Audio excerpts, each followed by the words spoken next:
கர்த்தருடைய பரிசுத்த நாமத்திற்கு மகிமை உண்டாகட்டும். இந்த நாளிலும் கர்த்தர் நமக்கு தரக்கூடிய நல்வார்த்தை கலாத்தியர் 6வது அதிகாரம் 4வது வசனம்.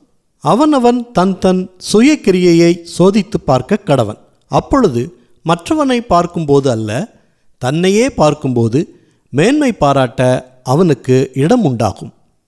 பிரியமானவர்களே, நாம் மற்றவர்களை பார்த்து இவன் இப்படி செய்திருக்கக்கூடாது, அவள் செய்தது தவறு என்று சொல்லுகிறோம். மற்றவர்களை சோதித்து பார்ப்பது மிகவும் எளிது. ஆனால் தன்னைத்தானே சோதித்து பார்ப்பது மிகவும் கடினம். அப்படி சோதித்து பார்க்கும் வேளையில்தான் ஆவியானவர் நம்மிடத்தில் வேத வசனங்கள் மூலமாக பேசுவார். நாமும் நம் தவறுகளை உணர்வோம். அப்படி உணர்த்தப்பட்டு பாவி என ஒப்புக்கொண்டு உண்மையாக மனம் திருந்தினால் நிச்சயமாக இரட்சிப்பு உண்டு.